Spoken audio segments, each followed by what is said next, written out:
So mga kapopcorn, may papanoorin tayo. Samahan niyo ako at sabihin niyo sa akin kung anong masasabi niyo dito sa video na to kasi may nag-send lang sa akin ito. At later on ay magbibigay din ako ng opinion ko. Ate, birthday ko ngayon. Kabati naman yun. Lipas din yan, kuya. Nahirapan ko itin. Mamaya na ako, kuya. Please lang. Huwag niyong masyadong ipilit dahil sobrang hindi ko maintindihan sa sabi ni madam. Kasi ang dami kong iniisip. Pagod ako, wala pa akong tulog. Galing pa ako nag-ginsan. Diretso dito mag-live.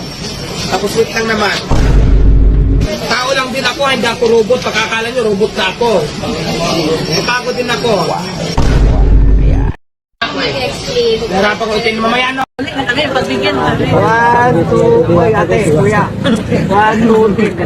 Sige, mamaya na pa.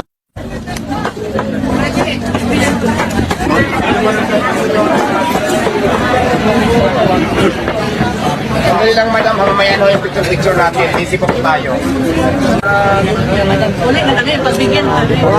2, boy, ate, kuya. 1, 2, 3. Sige, mamaya na pa. Sa video nga na ito ay makikita nga natin na mukhang lumaki na nga talagang ulo ni Diwata. Dahil sa karamihan nga na gusto magpa-picture sa kanya, halos hindi niya itong pinapansin. Kuya, mamaya na po tayo mag-picture. Okay lang po. Tayo. Ando na yung camera nakatutok na Gaganon ka na lang Smile.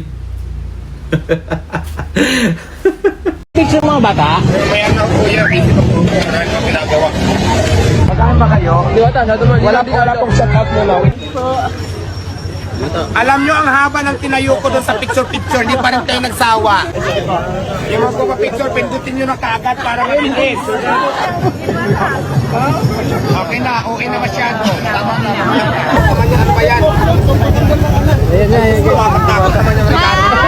Meanwhile, Ganda ng umaga ko ngayon dahil may magbibigay na naman sa atin ng regalo. Itong L3 na to. Kakain sa parisan, tapos 1,000. Okay, sige. Ayun, kulang yung pera ko, kaya hindi ako nakabili ng iPhone. Baka naman, madagdagan yung pera ko. Pagpakaperahan talaga go ako dyan. Kuway isang model! Pamang ka talagang, hindi pa nga mayaman ha. Magtatangka pa lang na yumaman. Ang binta ko, kung lahat ko siguro i-reveal, baka mahabol ka ako na. Pero Hindi ko kasi alam kung saan galing itong mga to, no? Kasi ang dami dito mga edited na. So, credits dun sa mga original owners nito mga videos na ito. So, marami nga ang nagsasabi na nag-iba na daw ang ugali nitong si Diwata mula nung, alam nyo na, swertihin siya sa buhay at maraming exposure at nabigyang pansin ng karamihan sa mga content creators at ito nga sikat na siya ngayon and very blessed siya at naging artista pa nga siya dahil lumalabas siya sa Batang Quiapo. So, ito nga kaya ang dahilan ng kanyang pagkalaki ng ulo sa ngayon, yung biglaang fame niya at nakalimot na siyang lumingon sa dati niyang pinanggalingan. So, hindi lang ito yung mga videos na kumalat kung saan nagpapakita ng attitude itong si Diwata. At marami pa raw disappointed dahil nga maraming mga kababayan natin ay nagpunta doon tapos para makita siya at makapagpa-picture or makausap man lang. Pero most of the time daw ay mainit ang ulo ni Diwata at hindi daw entertaining at yun nga minsan namamahiya daw ng customers dahil nga ayaw niya magpa-picture, ayaw niya makipag-interact with anyone. Ang tingin ko naman kasi dito siguro din dala na rin ng sobrang pagod. Siguro hindi na rin niya makontain yung kanyang emotions pag nandun na siya sa state ng pagkapagod dahil alam naman natin na ang laki ng parisan niya, tas dinudumog ng mga tao. Tas syempre, di ba, minamanage niya, sinusupervise niya lahat doon from kitchen to serving and everything. So, mukhang pagod na pagod siya at ito nga ay naisisingit pa niya sa kanyang schedule yung mga pag-shooting sa Batang Quiapo. So, I suppose na parang alam niyo na, pagpagod ang isang tao, di ba? Pero siguro siya, hindi lang niya makontain or hindi. Ganun siya eh. So, parang what you see is what you get. So, siguro feeling ko, hindi niya maitago minsan yung emotions niya, kaya minsan na isisiwalat niya sa madlang tao na ito yung nararamdaman ko ngayon na pagod ako, please lang, wag muna kayo magpa-picture, ganyan. Although, it could have been much nicer kung sinabi niya in a pleasant way. Pero, yun nga, siguro ganun talaga siya, dala ng siguro maging considerate din tayo doon sa pinanggalingan ng tao. Siguro ganun na talaga yung ugali niya way before pa na ganun talaga siya kaprangka. Ito sa opinion ko lang to ha.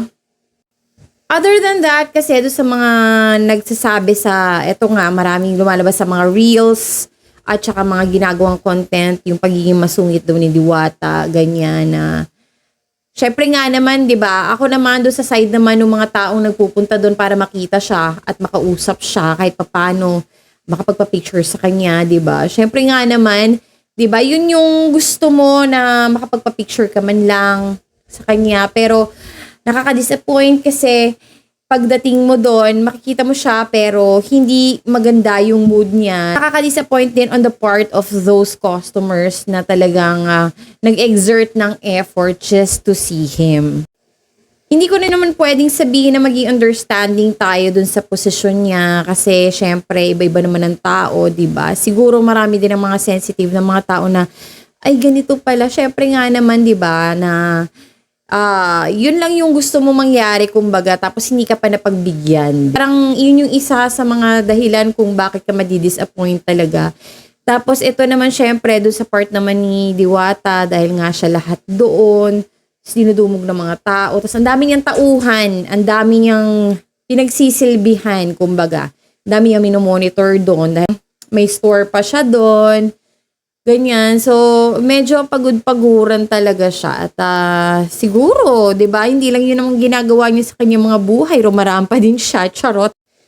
Tapos, yung later part nung video na ipinakita ko is parang mababait lang siya kapag nakakakuha siya ng something out of those visitors, no?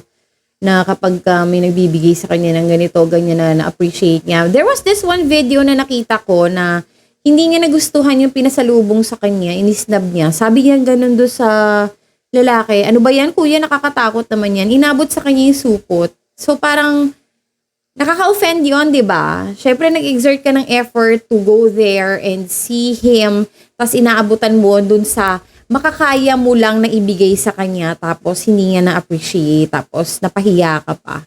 He could have been more appreciative or sana hindi na lang siya nag-joke kung it's supposed to be a joke. Marami kasing nakaharap na tao, di ba? So, parang medyo nakaka-offend. So,